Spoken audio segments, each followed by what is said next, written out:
so many legends in this building today. Well, today we have somebody truly special to my heart, an inspiration from the time that I was young and looking for great music. Today we have Curtis Chapman, 59 GMA Dove Awards, 5 Grammys, 10 gold and platinum records, over 30 years. He's a friend, but I literally have watched his music from the day he arrived. So today we're really fortunate. Stephen, thank you for being with us. You are so welcome, Kevin. It is awesome to get to be with you, buddy. Oh, thank you. Well, we have friendship as a family.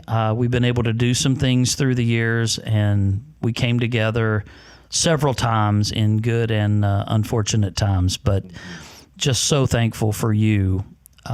Part of what we're doing with this podcast is looking back over people's careers and giving them a chance to just educate people that are existing fans, but also a world of people out there that could grow to love your music, and maybe your music, although hard for me to imagine, introduce you to a whole new group of people. So why don't we start at the beginning? I know you come from a musical family.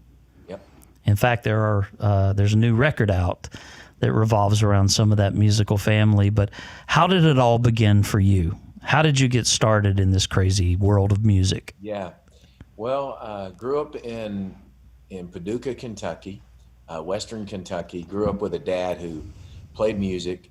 My earliest memories, in fact, I put it in a song, the title song from my latest record, full album that I did was a bluegrass album called Where the Bluegrass Grows. And the first line of the song says, the first sound I remember as a little boy was the sound of my daddy's Martin guitar and a banjo, 5-string banjo.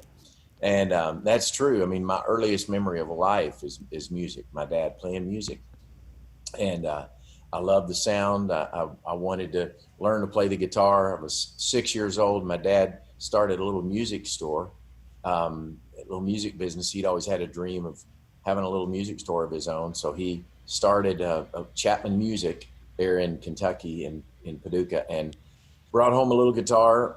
I picked it up and, banged around on it until he finally sat me down at 6 years old, saw how interested I was, and taught me Folsom Prison Blues by Johnny Cash. So awesome. 6-year-old little boy playing my heart out, singing I Shot a Man in Reno just to watch him die. Probably not the best way to start out your 6-year-old son's life of music, but what a great song. What an epic artist. Great song. And some probably believed it, but yeah, a little early for that content. Yeah, a little early. And I loved right from the start. I just couldn't get enough of it. I played the guitar all the time, had it in my hands, just as a little boy, as a kid. My dad wrote songs, traveled to Nashville as an aspiring songwriter, had a dream of someday playing on the Grand Ole Opry and all of that. Played in a group, a folk bluegrass group that was actually really good. And my dad's a great singer and a great guitar player. But he, around the age of, when I was 7 years old, my family really had a pretty transformational moment in our life around our faith. My dad really didn't go to church a lot when we were little kids, but my mom took us every Sunday because we were growing up in the Bible Belt, of the South, and that's what you did on Sunday morning. And that's right. My dad came to church for a week of revival services, and something really changed in my home. And my dad had grown up without a father in his life. And my grandfather on my dad's side had left home when Dad was a baby, and alcohol had destroyed him. Sadly, by the time my dad was 9 years old, his father had passed away, and so he had grown up without a dad, and just a lot around that, a lot of struggles in his and my mom's early marriage and or early years of their marriage. But something really started to change in my home. We started to pray together. We started to talk about, read the Bible. And my dad would say, I don't know how to be a father. I don't know how to do this well, but I'm going to ask God to really show me and teach me. And that really began to kind of change the trajectory of our whole family. And I have one older brother, great singer as well. And so my brother, myself, my mom and dad started to sing together. We ended up singing in church together. And dad stopped pursuing music as a career, really poured his time into his music store. And so I just took up, kind of that, that thing of playing music, playing in church. But then I got this kind of notion to try to write a song. I heard a young lady at our church wrote a song, and I thought, well, she can do that. Maybe I could do that. And my dad had written songs, and so I started writing songs in probably high school, junior high, high school. Graduated high school. My brother and I went to Nashville, Tennessee, about 2 hours away from where we grew up, and auditioned to try to get a summer job at a place called Opryland, USA, which was a little amusement park. I don't know if you do remember Opryland. Oh, of course. Yeah. We used to go there, all the time as kids, and it was a big deal. It had a lot of really great live music, country music kind of focused, but it had all different kinds, show tunes and 50s rock and roll and all that. We got hired that summer to be in the Country Music USA show, me and my brother, singing and dancing, wearing That's the amazing. Of Porter Wagner and George Jones, and we'd come out dressed up like the stars of legends of country music, and we'd sing. And my big moment was singing George Jones. He stopped loving her today. That was it. It was like the country music national anthem. And that's it. And I sang that. I sang that song in the show. We got hired. Sang that song every day in the show, and one day I got a phone call that I'd been invited to sing on the Grand Ole Opry on Roy Acuff's segment at 19. And, wow, that's amazing. Big deal, because my dad, yeah, who had grown up being a fan of Grand Ole Opry and dreaming of being on there someday, I got to call him and tell him, hey, I'm going to be on the Opry. So it was a big thing. Well, how did he respond to that? Oh, he just, he couldn't believe it. He's like, son, that's awesome. That's incredible. I'll be there. I can't believe it. I'll be there. So he and my mom and my grandmother and my brother all sitting out there. I walked out and I sang the first line of the chorus. He's up loving her today. And then my mind went completely blank and I forgot the words. He stopped loving her today on the Grand Ole Opry. The number one country song of all time. Of all time. So I knew my career was over right there. I thought, well, there's no way I'll recover from this. But somehow I got back on my horse. I kept going, and Roy Acuff came over, and actually after I sang it, he said, well, it sounded like you forgot the words for a minute there, Steve. And the first thing that popped into my mind, and this is, I'm ashamed now that I said it, but the first thing that came out of my mouth, this is at the time when George was kind of known as No Show Jones. He was really struggling a lot with alcohol himself and just not showing up for concerts and singing half a song and walking off. And the first thing that came to mind is I just said, well, Roy, I just thought I'd do it like George would do it. And I mean, the place fell apart. Thought it was hilarious. Did he do that on purpose? And it was bad, but it got me out of a jam apparently, because afterwards Roy Acuff pulled me aside and he said, son, I can't say, you're the best singer I ever heard, or you got the, that you forgot the words. That's not good. But if you can pull that off in front of an audience, you got something. You might just make it. So that was my first, I guess, moment of crash and burn that turned into hopeful. Maybe I can do this. But anyway, I was writing songs and. We have a similar story. Do you remember when Joe fell on the American Music Awards? Oh yeah. He fell through the glass. Yep. The gag failed, and it caught his foot, and he fell on the glass, white suit, blood everywhere, hopped up and finished, but was beyond embarrassed. And I received a call on Monday from the general manager of the label, and he said, well, the sympathy vote's in. And I went, what do you mean? He said, well, you were selling 30,000. Now you're selling 60,000 because everybody's talking about the fact that Joe fell and they're listening to your music. Yeah. Sometimes, exactly. Sometimes you never the way you would script it, but yeah, sometimes that gets you your shot. So I'd been writing songs, and most of the music at that point I was writing was music about my faith, gospel music. I was a big fan of early Christian music, contemporary Christian music, when it was first, coming along. CCM, they were calling it. And Well, who were your favorites?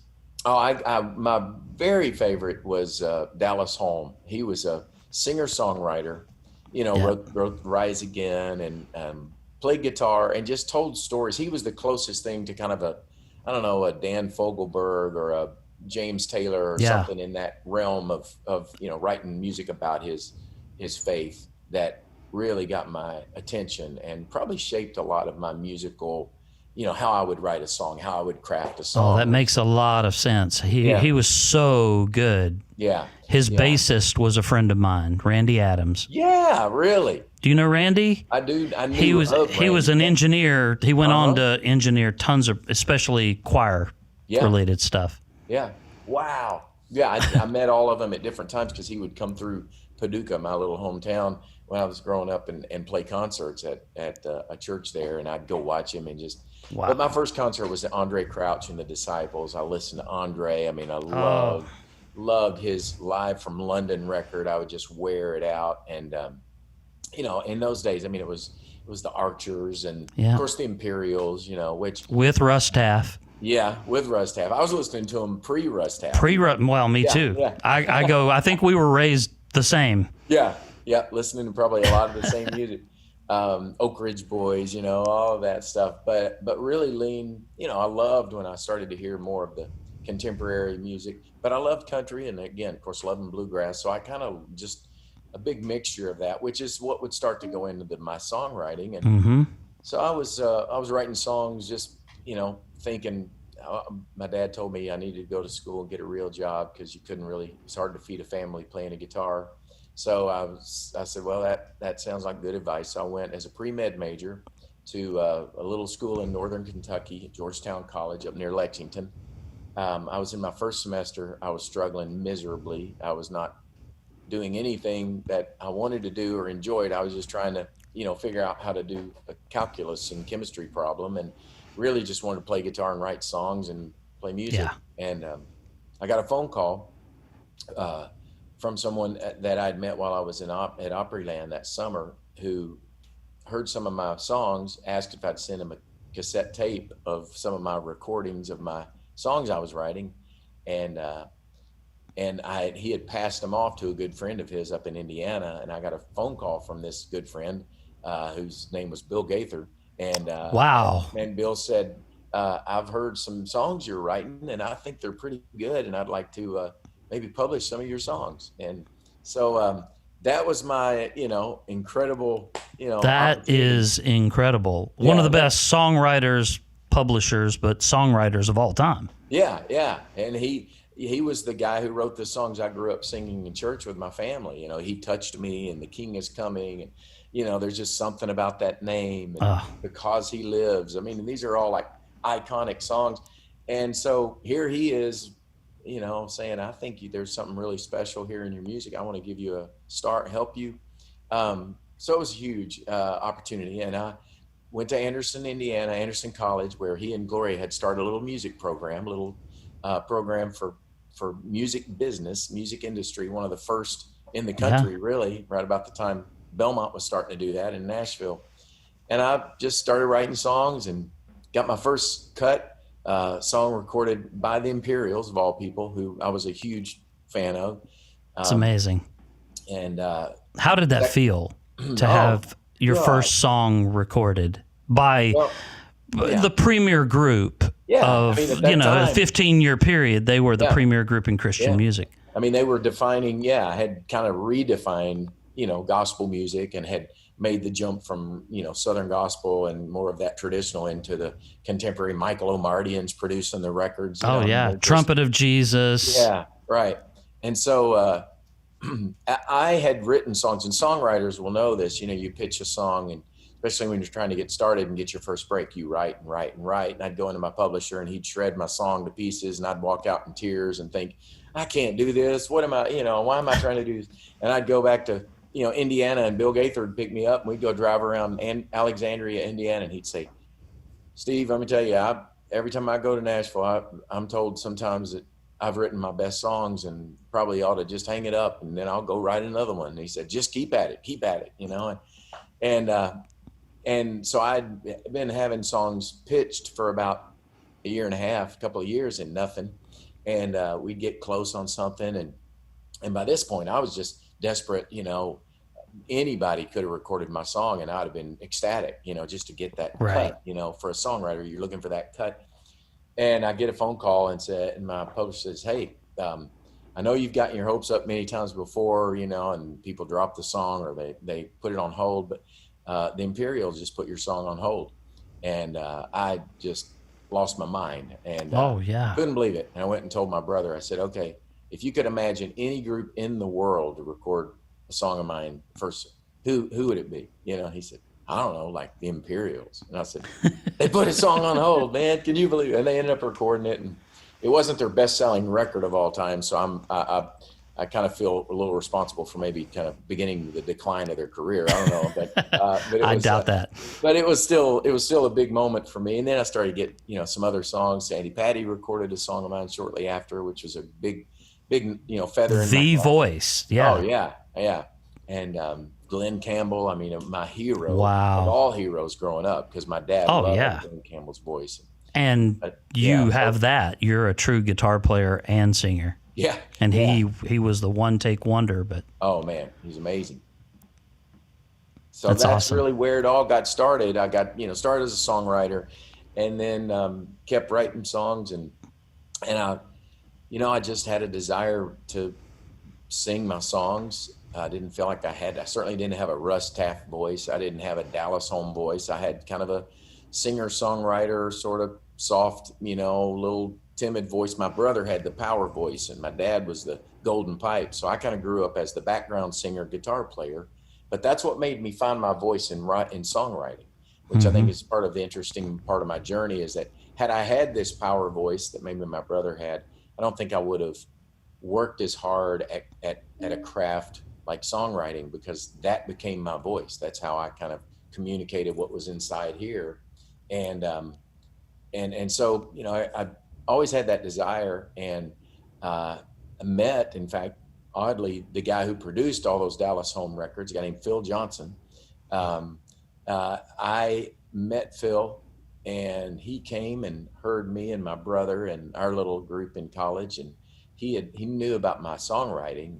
And he said, you know, let's talk about if you want to make a record, maybe we can figure that out. And so that got the wheels started. It ended up not working out with Phil. He ended up leaving the company and before anything developed. And so I meandered around for a while. Everybody wanted my songs as a writer because I was having some success, but no one wanted to sign me as an artist. And I got passed by Word Records and Sparrow Records and Benson, who I was writing for, said, we love your writing, but we just maybe someday eventually, but we just don't hear it in here. Wow. What year was this? This would have been 1986. And I had, you know, Greg Nelson, you know that name. He produced Sandy Patty's records. Of course. Steve Green, produced Larnell Harris. So Greg had produced my song that Sandy recorded. And he, when things kind of fell apart with Phil Johnson and the idea of making a record at Benson, Phil left and kind of went AWOL a little while. And so the interest in me kind of left with him. So I was sort of without any interest of making a record. And Greg knew about it. And he said, what do you want to do? I said, I'd love to make a record. And he said, well, let me see if I can help you. And it's funny, even Greg at that point, he said, you know, cause you're not like what I'd call a great singer. Thanks a lot for that. But your songs, there's something about your songs that people resonate with. And I think it's special. And when you sing your songs, you know, that's something special. And I'm going to help you figure that out. So he had called. It makes me want to go knock on their heads and go, what were you listening to? Because obviously your voice works. It's beautiful. Yeah. Thank you. Well, you know, at that point I was obviously still finding my voice and figuring it out.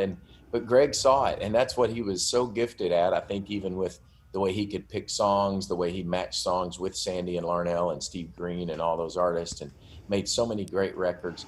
And he really believed in it. Billy Ray Hearn, he sent a copy of my music out to California to Billy Ray, and who was at the time, of course, the founder of Sparrow Records. And Billy Ray listened and said, Greg, I love you, I believe in you, but I just don't hear it as an artist. Would love to have his publishing, but don't have a place for him, as an artist.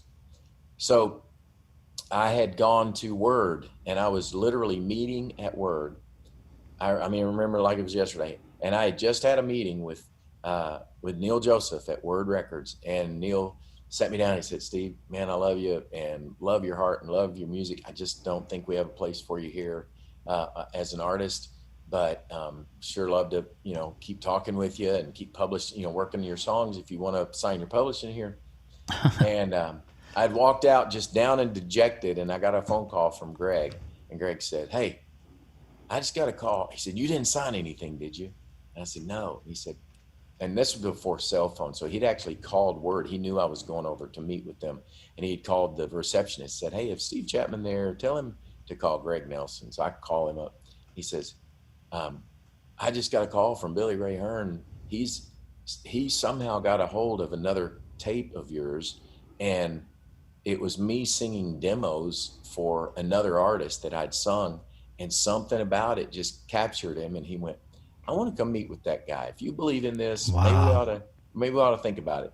So, for those that are listening, a name like Billy Ray Hearn in the Christian world, that would be like saying a Clive Davis. Yeah, absolutely. At that point, I couldn't have hoped for a bigger, opportunity, Right. And I was like, there's no way. I'm a hillbilly from Paducah, Kentucky. They're like super cool surfer guys from Southern California. They're not going to get me, but, amazingly enough, they took a chance and let me make a little 3-song sort of demo.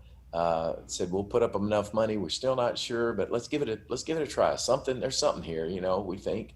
And so I got to make my first record, 1987. It came out, song Weekdays. We've talked a lot about Runaway. I had some Huey Lewis, influence going on there. That was the moment.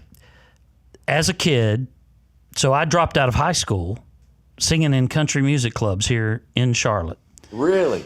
I didn't know you sang country music. I was raised on it. Yeah. So I sang the pop side. Interestingly enough, I was singing, there was a place here called Country City, USA. And now it's Coyote Joe's, but then it was Country City, USA. Yeah. And my mom was like, well, you can't go to the clubs. You're too young. Yeah. But they have talent contest. And I started going to the talent contest, and it was me and a kid named Randy Trawick, who was taller and little older than me, Randy Travis. And I would win one week, he would win the next week, and I started winning money, so I dropped out of high school and thought I was a star. And then had a true life conversion. A friend of mine lost her life, and that turned my life around, and I went back to high school, then on to college, Bible college and beyond. Wow. But it was that kind of pattern, that kind of upbringing. Yeah, that's great. That's so funny. Yeah. Similar paths, for sure. Yeah. Amazing. So you did the demo, and it comes out. What I was going to say about that, and I think I've mentioned it to you before, so I was an avid reader of anything related to music. And again, before cell phones, you could receive that call. Well, before the internet, I was taking notes. Yeah. At every award show. Yeah. Then I would grab all the albums and cross-reference everything, thinking someday I'm going to meet these people. Yeah. And I was reading CCM magazine, and we're looking for it now. I hope I can find it. But there was a mention of you as it was being released, and it was one of those charts. If you like this, then you will like this. Yeah. And it said, if you like Huey Lewis and the News, you will like Stephen Curtis Chapman. And I was sold. You had me at Huey. You had me at Huey. And I went out and got that record like that. Oh, that's so cool. You have told me that, and I just love that story because I was a huge fan. I mean, and I never could get close to singing like Huey Lewis. He had such a cool voice, played harmonica. He was so cool, but I was like little influences and little things that you hear that just inspire you and kind of, light a fire in your creative brain. And I was like, that's the coolest music. I always was a fan of 50s doo-wop music and all the harmonies. Oh, well, I hear it in My Turn. Yeah. My turn now. Yeah. Yes, it's my. Yeah, like, there you go. I love that song. It was, I had the track. I would sing with it. Oh, yeah. Oh, yeah. That was my accompaniment track. There you go. But your music had this great hybrid of bluegrass, country, like straight ahead pop. Yeah. And the melodies and lyrics were always just so profound. Even the twist on Weekdays, WEAK. Yeah. The Weekdays. Right. Yeah. Powerful. Big influence on my life, no question. Yeah. Thank you, brother. That's great. Well, I love it. It's so fun to get to just remember. Thanks for, letting me tell the story. I've been doing that a lot in the last couple of years, 3 or 4 years, really. I started it writing my book, Between Heaven and the Real World, and telling my story, and then kind of taking that on the road and doing this tour that I've done for the last 2 or 3 years called SCC Solo, and just me and my guitar, just kind of telling this story, That's amazing. What how it all happened. And it's a powerful thing. We forget, life is so crazy and everything it seems like in our world is just, what's the next thing, and I've lived that for a lot of years. What are you going to do next? Right. Can't rest on your laurels. It's got to be the next, the record labels, everybody. It has to be better than the last one. Got to go, we're going to the next level. And, to really be able to say, gosh, it's so good to just tell the story and remember, this journey. It's important to remember the beginnings. The boys had their documentary come out, and, it documented the breakup, but it really went into the elements that built us. Yeah. And, I think those early moments and sacrifices, like you need to go back because it makes you thankful. Yeah, absolutely. Too easy to worry in the now. Yeah. Rather than be thankful, forget not your benefits. Yeah, absolutely. To just really remember how good things were. Mm-hmm. But how amazing it must have been for you, because I knocked on every door in Music Row. So I know that life. Like, we sold furniture so I could fly to Nashville and knock on doors for people to say, we don't receive unsolicited material. Right, yeah. And I'm like, but I sold my couch. Yeah, really? Don't that give me something? They didn't care. You know what I realized in Nashville, though? If I bought somebody a meal, I could meet with the head of the record label. Yeah. So, so I started, whatever I sold, I just started inviting people to dinner, and they thought I was special or something, and they would go out with me, and I made some good friends through that time. Yeah. But to go through all that trial and all that error, all that disappointment in many respects, but then you shot out like a cannon. Like, I'm a casual recipient. At that point, I'm up in New Jersey as a youth pastor. Yeah. So you shot out like a cannon, and suddenly you were a contender. And Weekdays and My Turn Now, and just the list that started going, there was already other singers that had established themselves. Michael was there, Michael W. Smith, and some others.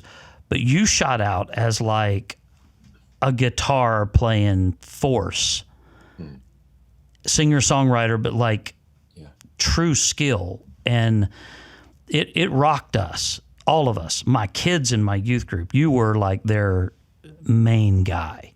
Wow. And so the impact was great. That had to feel good after the time of, well, maybe not, maybe so. Yeah. It had to be encouraging to your calling, to your sense of calling. Yeah.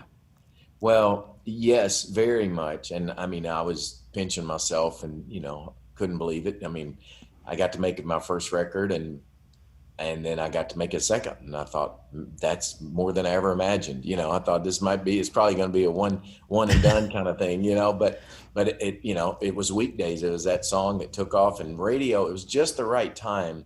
Because at that point, radio in the Christian music world had really been there more as a response to the artists that were already well known, and it was more inspirational leaning. It was, they played Sandy Patty, and they played Steve Green and Larnell Harrison, those big voices, and they were all greght. They were great, but it was the big orchestra, full production. Get the high note and make the hair stand on your, and then that was it. And I tried to sing those, but but so I kind of came along at a time when there wasn't as much of the kind of music that I was making, this singer songwriter, but sort of a pop kind of thing that's like, that's really different.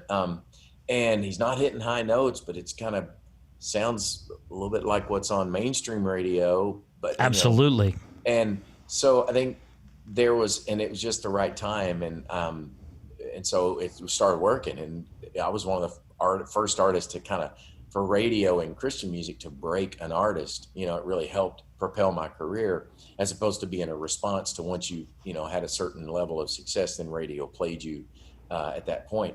And so it did. Weekdays ended up being wasn't a number one song, but I think it was like a number 2 or 3 song on the charts, and the record label was like, whoa, we didn't expect that. That's pretty awesome. Let's try it again, And second album came out, and I had a song called His Eyes on that album, which was so good. First number 1 song, and really resonated with people. And around that time, I wrote a song for my wife, Mary Beth, called I Will Be Here. And do you know how many weddings I've sung that song in? There's been a few. Yeah, there's been a few, that's for sure. No, lyrically and melodically, probably the best Christian wedding love song of all time. No question. Beautiful, classic song. Yeah. Congratulations, because it's going to last far outlast all of us. It's beautiful. Wow. Well, I do really appreciate it, and I've had so many people tell me. And what's really funny about that song, I wrote it, and that whole album, More to This Life, was written at a time that I was going through a pretty dark season with my parents, who raised me, in this wonderful home after really coming to faith.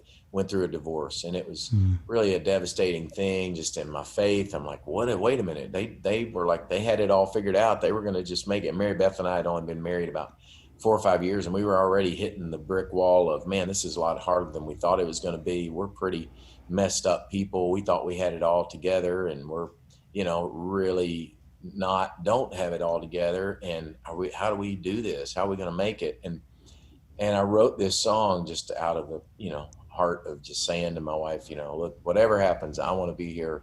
The song starts, tomorrow morning, if you wake up and the sun does not appear, I will be here.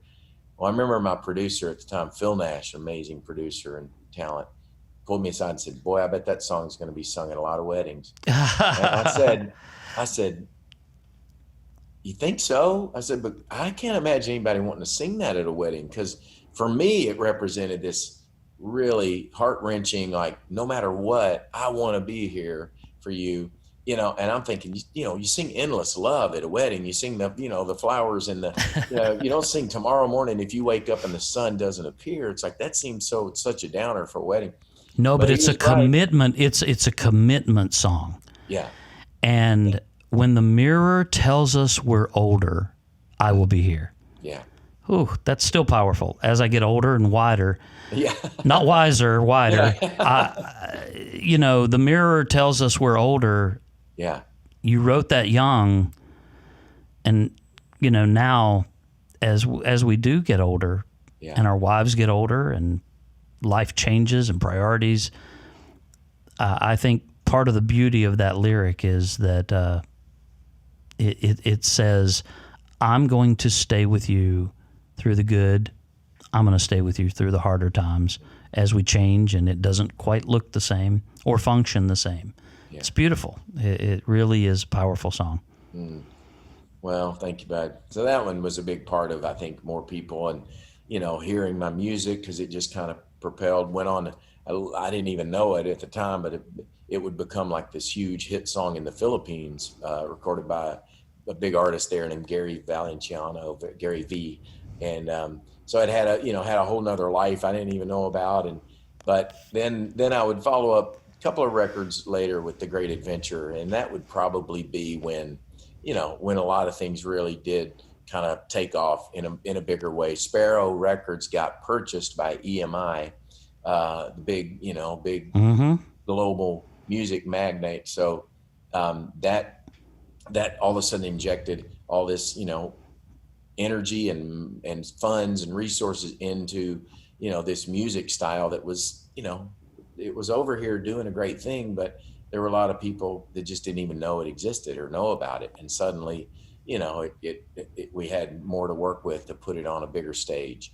And an opportunity for it, with the right ears listening, for Christian music to bounce and be seen for its quality and what it was in a mainstream world. Yeah.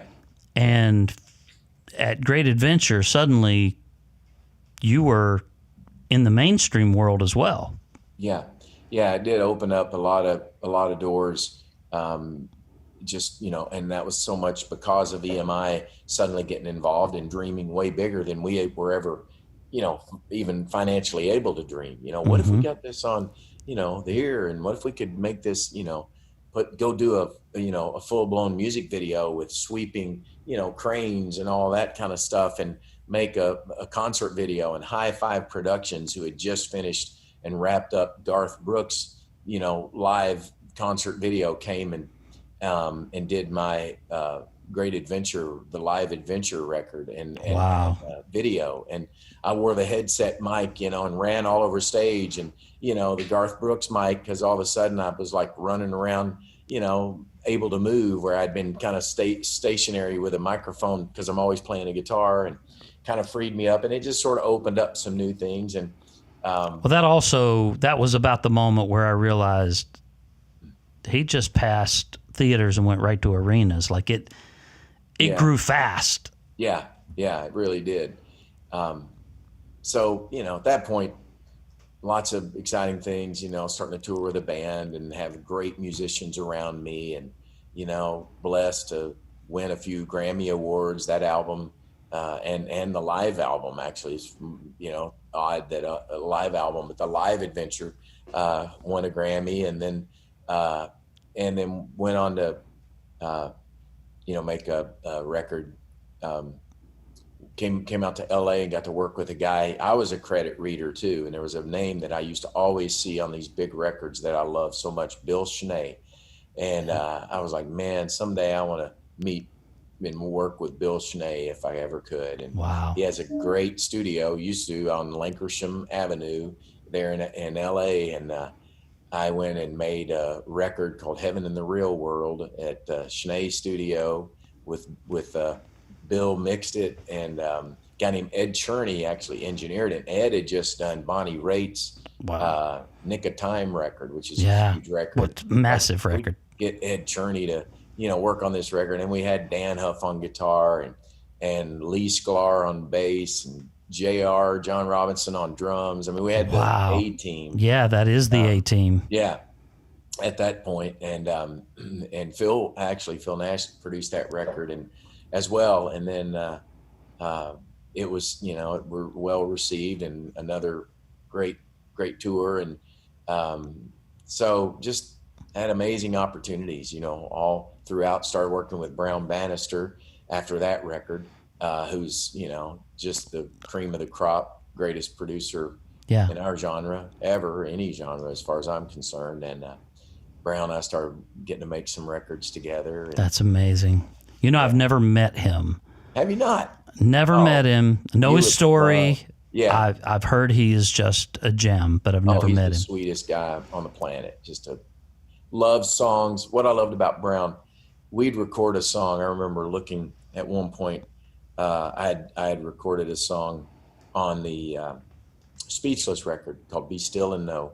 Mm. It was the last song on the record.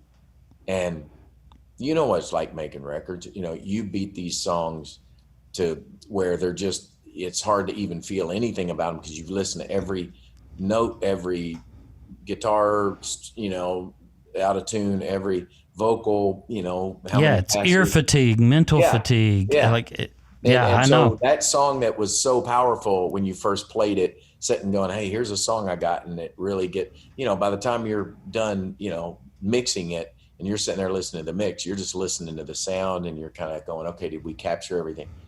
And I'm watching, we're listening to a mix, and I look over, and Brown's got tears, streaming down his face, and he's just like, man, that is just such a powerful song. The lyrics, what you're saying, how you wrote it, how it's communicated. He just still was so connected to the song, even after listening to it, 1,000 hours by this time or whatever. And that's a lot about what makes Brown so amazing. He just cares so much, about the song. Well, I hope to meet him someday, because his work is a testimony of that. Yeah. It really is.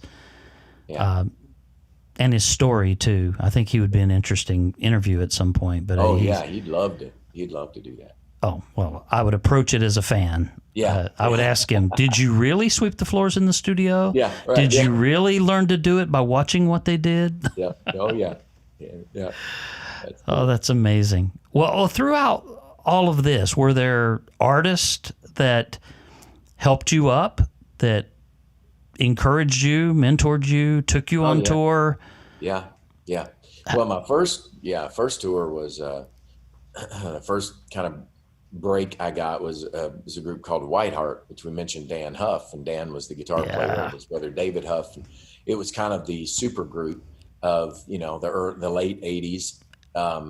If Toto had made a Christian album, well, that would have been the comparison. If you like Toto, you'd like Whiteheart. That's right. They were amazing. Steve great. Green was also in the group, right? He sang with them for just 15 minutes, and then they got different lead singer, but he started out with them. I got to go on tour with them, and my very first tour opening for them, and I slept. There wasn't room on the bus in a bunk, and there wasn't room in the back. So after everybody went to sleep, I got to sleep on the floor of the bus. I remember that was my first, and I just thought it was the coolest thing in the world. I had arrived. I'm sleeping on a tour bus. You're on a bus. Even though I'm on the floor, I'm on a tour bus. Yeah, my first private flight, I sat on the toilet, but the toilet had like. Have you ever gone? They have seatbelts. Oh yeah. So I sat on the toilet. My first private flight was strapped to a toilet. Oh yeah, absolutely. That is hilarious. That'll keep you. It's all perspective. It's all perspective. Jet, man, on the toilet on a private jet. So it came in handy. Yeah, absolutely. So but that was, I got that opportunity at the beginning, and then I got to open for Petra. When Petra was still going on. More power to you. Yeah.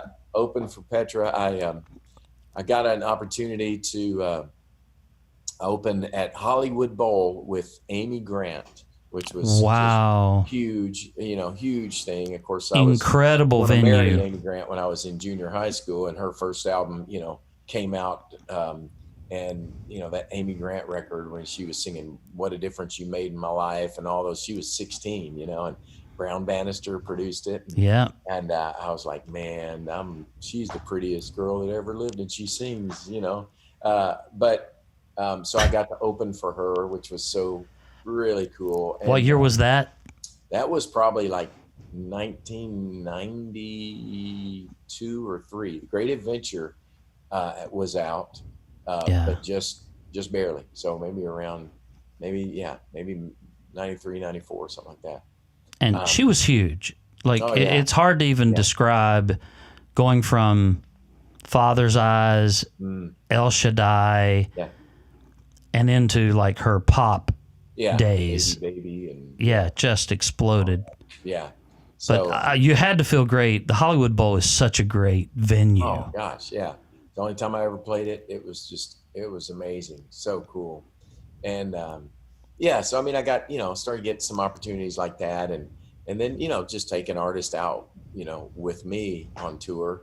The Newsboys, and toured with me, and Audio Adrenaline, and they were still going, and so I had incredible opportunities, and it was so encouraged by so many, that I remember I mentioned His Eyes, the first time I played that and introduced that to Gospel Music Association GMA week, where they would play new music, and there was a room full of radio and retail people, and some other artists were there, and we played my song His Eyes, and then, you know, people applauded politely. And Michael Card, who you probably remember. Oh, Michael yeah, Card. of course. He was just a Wrote El Shaddai. Yeah, right. Wrote El Shaddai, right? Theologian extraordinaire, and singer songwriter. Come to the table. Yeah. Well, Michael, who I just thought so highly of as a songwriter, because the way he would take theology and these super heavy, you know, weighty themes and weave this beautiful melodic song around it. He stood up to his feet and applauded me for the song His Eyes. And that was one, I still mark that as one of those most encouraging moments, because here's a guy that you respect so much, and him standing up, not in a room of a standing ovation, but making it a point. And he's not a guy to make up anything obvious of himself. He's very shy, very quiet, reclusive almost. But he just stood up and just said, "That's a great song." So, you know, moments like that again, kind of put wind in your sails, you know, and keep you going. Absolutely. And you need them. Yeah. And you need those people that will come along and at the right time say the right thing and become a champion for you. Yeah, absolutely. I don't know if you remember, but Nick, at 11 years old, 12 years old, actually announced some of the Dove Awards with you. Are you serious? Yeah, he was. I did not remember that. That's he was crazy. he was this big. Yeah.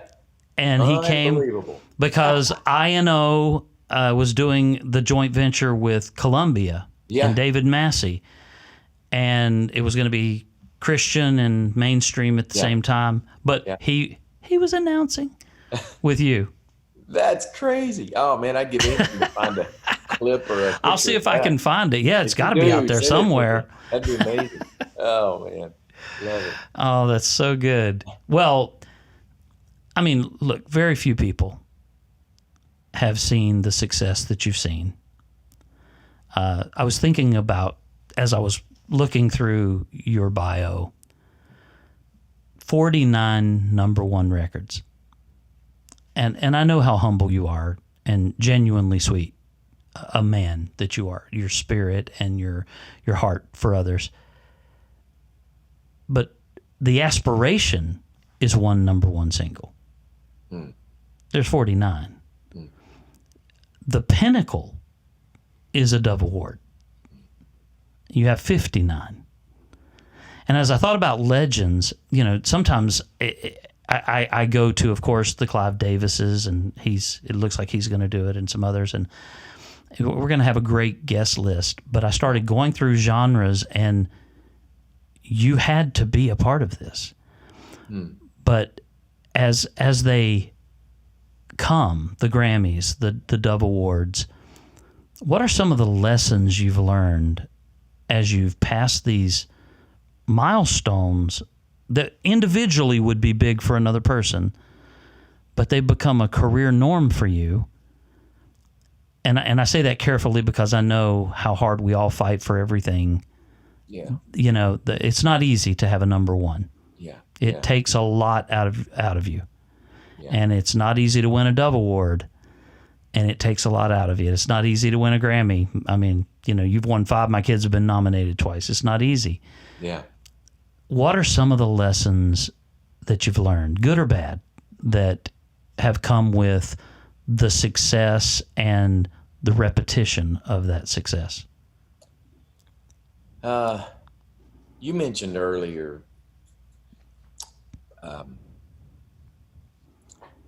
remembering makes us thankful, you know, helps us be grateful, because we look back and we realize how, you know, you can get in a moment. I'm sure your boys have wrestled with this. I mean, they're mega, you know, superstars and incredible talent. But at some point in their life, you know, they were just kids dreaming of making the music. I watched the documentary. It was awesome. It was so good, so inspiring.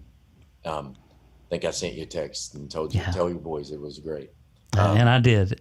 But yes, it's looking back, we all cried just watching it. Yeah. And I look back, and when I, in the moments you can get really, and then I get emotional even still, because I realize how many times I've gotten so stressed and, what's the next, can I deliver, can I do the next thing that everybody expects me to do? And, you won a Dove Award. Can you win another one? You got a #1 song. Can you get, 2, that record, went gold, but man, we're going platinum next time, and then it gets there and it's like, hey, we're going double platinum. And then you never get there. And so it's like, man, I'm a failure. I failed. Is it over? Yeah. And it's crazy how, that life is just that way,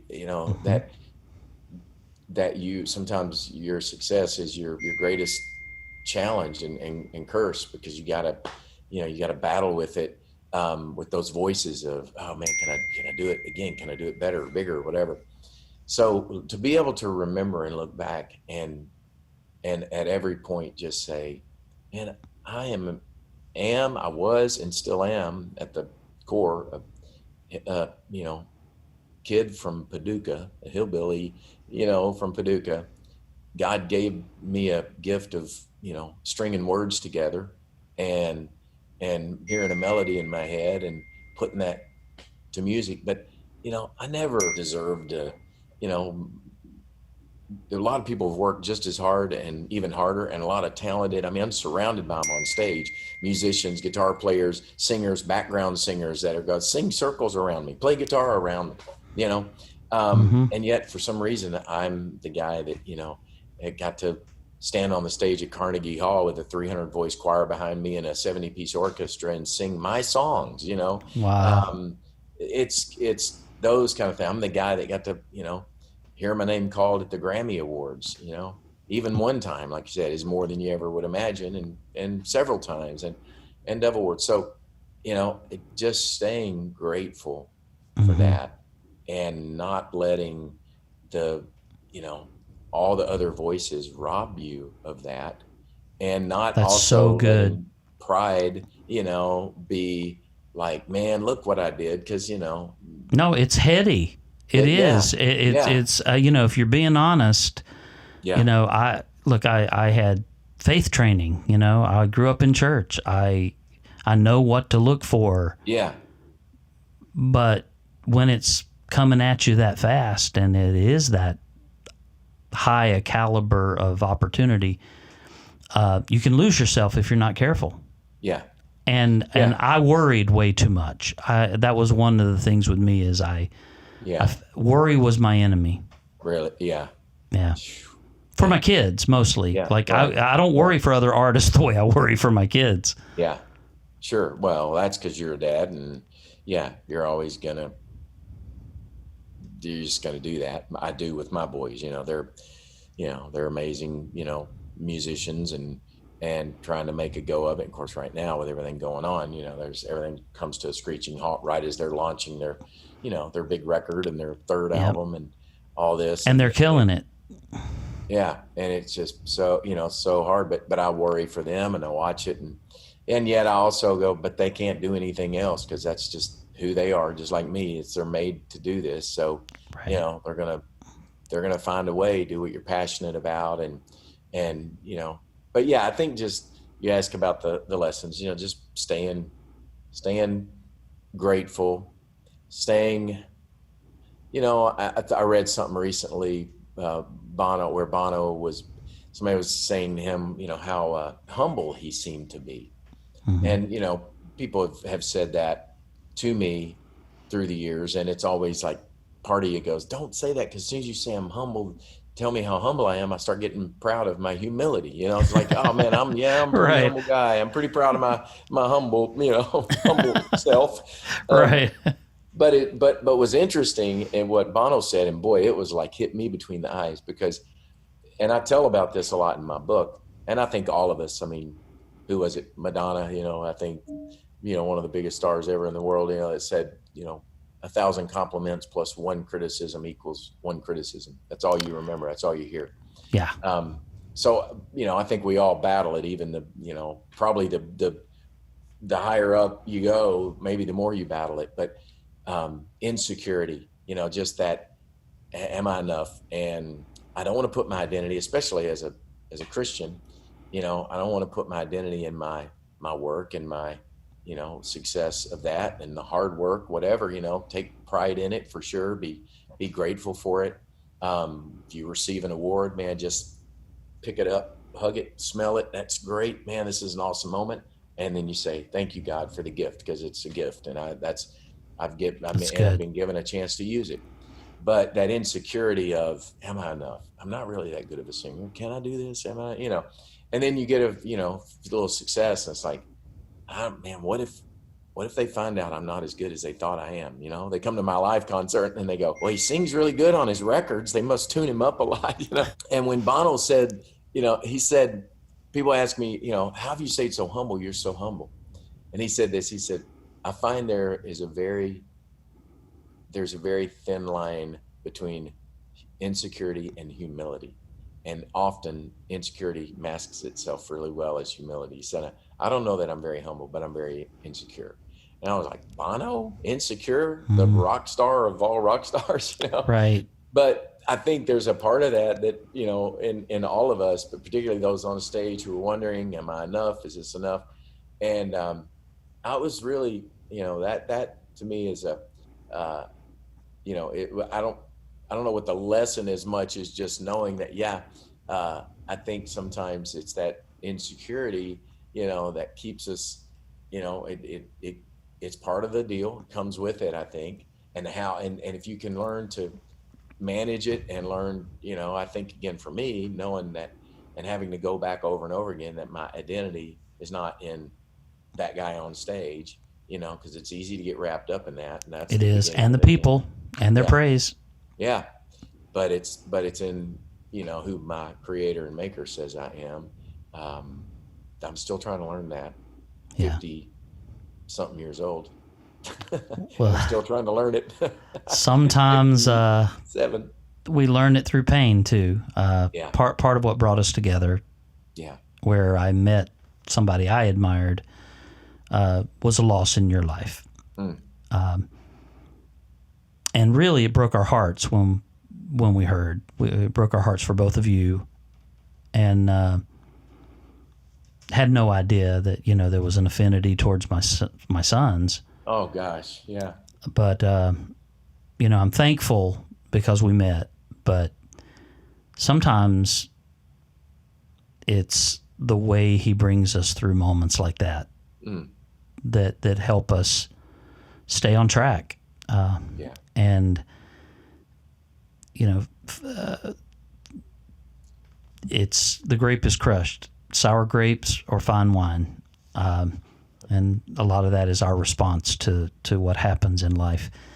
But are you comfortable sharing a little bit about that? Yeah, for sure. Because it is a big part of what you have meant and your boys to me and to my family. My girls, like every other girl on the planet, were and are Jonas Brothers fans. And we're, I'm dad of 6, 3 biological and 3 adopted girls from China. And our youngest 2, Stevie Joy and Maria, were they were at the time, 3, 4, 5 years old. In fact, I wrote a song, Cinderella, one of my more well-known songs written for my little girls, Stevie and Maria, who were about 6 months apart in age, adopted about a year apart, but Maria was a little older. Stevie was very young.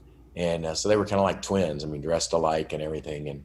And Shohana was her big sister, who was a few years older. And so they were just, you didn't find bigger Jonas Brothers fans. And Maria was 5 years old when she passed away, and Stevie would have been 5 as well. Shoei was probably 10 at the time, and they they were constantly, pretending that they were going to see a Jonas Brothers concert. They were going to the Jonas Brothers, and they'd dress up in their Jonas Brothers T-shirts, and they'd say, "We're going to see the Jonas Brothers." And in fact, the day that Maria passed away, they had been playing out on the playground, and it was a tragic accident at our home, and they had been playing, and they were playing. We asked later, Stevie Joy and Shoei, "What were you guys doing?" "We were playing, the Jonas Brothers. We're going to Jonas Brothers concert." And they, and so when we lost Maria, and I'm not sure how the news even got to you guys. I think we had posted them, I guess at that point, some social media things. Mm-hmm. Maria loved wearing her Jonas Brothers T-shirt and all of that. And so you guys graciously reached out to us. You were playing, the boys were playing, I think at Atlanta, I want to say, and were very gracious to invite us to come bring Shoei and Stevie Joy. This was not too long after Maria passed away. And so such a memory for them, such a sweet, sweet gift to just sit with them and, their sadness and give them a memory that blew our minds. Taylor Swift was hanging out backstage and sat with Stevie Joy and spent time with her. I think at the time she and Joe were dating. That's right. Yeah. And at that time she was just, we knew a little about Taylor Swift, but nothing like what it would become. And, so it's just so much sweet about that and that night and that experience. And then of course the fellows were kind and gracious to invite me to be a part of their show at the Ryman Auditorium. Oh, that was later, which was awesome. Such a great night. Yeah. So, thank you for sharing that, by the way. Sweet. Yeah. Out of that, you can't replace loss, especially the loss of a child. I just can't even imagine. But we became friends, and my boys met the man who wrote music that influenced me, and they grew up with, and it brought a gift into our lives. Wow. And so I tragedy is never good, but all things work together for good to those who love God and are the called according to his purpose. Yeah. So it brought us together. And then we had you at the Ryman, which for me was also a dream come true. Yeah. Sharing your songs with my sons on stage and swapping songs back and forth. And yeah. It was just an all-star, that event. It was Vince Gill. It was Brad Paisley. It was you. It was Amy. I mean, it was Faith Hill, Martina McBride. It just kept going on and on. Yeah, it was crazy. It was so crazy. It was so great. Awesome. Well, this is an honor for me. I count you as a friend. And our journey keeps colliding, and I'm sure we'll be friends for a long time. And I hope that I can always be a source of encouragement for you in this crazy business. But if you were speaking to the young kid that's in Paducah or Belmont, North Carolina, where I grew up, Hereford, Texas, Casa Grande, Arizona, that's where I was living when I sold my furniture. And you could encourage someone that has a dream to do this, feels the drive like you had, wants to stand on that stage and sing, and can't even contemplate your list of credits. They just want to live it. They're willing to sleep on the floor on a bus, too. Yeah, right. What would you say to them today, where you are in your career, that might encourage them as they listen, as they've been introduced to you perhaps? What would you say to them that might encourage them on their journey? Yeah. I've been asked that over the years, and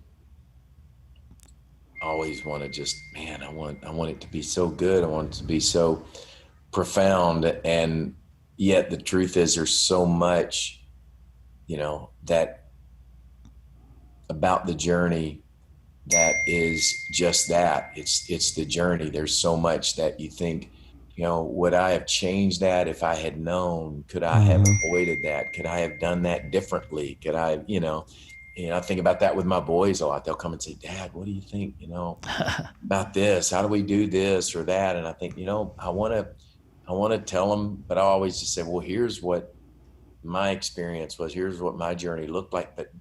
But I never, part of what brought those songs to be, part of what, it was the mountains and the valleys and everything in between. And so embracing that journey, whatever yours is, that's good. I tell young people a lot, man, bloom right where you're planted. There's this idea sometimes that if I can just get to that stage, then it will matter. And I'll say it all matters. It all That's matters right. if you're in front of 10 people. My dad used to say it when we were kids, because when we'd sing in church at Olivet Baptist Church for, old Mr. Wilson and Miss Hazel Lewis, among about 5 other people, it really didn't matter on the music world scene. But my dad would say, hey, if we're going to do this for God, we're going to do it with excellence. Do everything you do with excellence. We're going to do it well. That's Let's practice it again. Let's get it right. Let's get it right. That's right. And he was a bit of a perfectionist that way. And it didn't matter if it was singing at a prison with the church ministry, or singing at the biggest, stage we could get to. It all mattered. But using every one of those opportunities, I think there are no small opportunities. they all count and they all matter, because you never know when that one's leading to something that's right. bigger. And then just, don't, if you really believe in it, and you're gonna have a whole bunch of people tell you, you can't do it, you're crazy. Just, I think both you and I are living proof that you gotta be a little crazy. I think, to believe a dream, that big. Similar to your humility and insecurity, I told my wife when the kids were young, there's a thin line between crazy and genius. And our part of our job is to kind of tip them over towards the positive side. Yeah. But they all exist. Right. And for those of us that are musical and live in the creative, part of the journey, I think God and a good God concept helps, but tipping it a little towards genius and not towards crazy. Exactly. We can't contribute to that part. Yeah, right. Yeah. Sometimes we do and not meaning to, but it is. Just, in recognizing, ultimately, I'd say recognizing that it is a gift that's been entrusted to you, and never start thinking it's about you, because that's, that'll be the beginning of the end, and it'll just be miserable, because, it's not about you. Anything we do creatively, there's a creator who gave us, who invited us into the gift of co-creating, getting to be a part of making something out of nothing. Well, that all came from somewhere. And I think the more we can stay connected to the one who gives us the gift of creativity, the more we're going to be able to enjoy that and flourish in those gifts. Boy, that is a gold record worth of advice right there. Thank you, Ben. My friend, I love you. I love your family. Please, all my best to everyone. I'm so proud of your sons. I celebrate their wins, man. I know how proud you are. Sure enough. I am inspired by you. Your new record is phenomenal.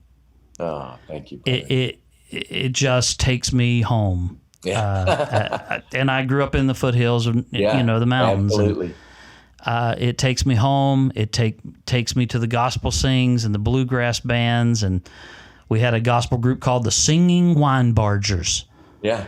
I don't know if they ever did anything massive, but they rocked my world. And so it takes me home, and your dad involved, your sons continuing the legacy. Thank you for doing this today. Yeah, I think a lot of people will be encouraged because you took the time, and I won't forget it. Well, you're a good man. You're a good friend. You've done many great things for me and my family. I'm grateful. Your boys have. So I wish you the best on this podcast. I think it's a brilliant idea. There's nobody better to be able to bring all of this together. So hope it just is great and continues to encourage people. I know it's going to. So bless you, bud. Thank Say you. hello to your sweet wife. I will. All right, And same. God bless. Okay. See you, buddy. Bye-bye. Bye-bye.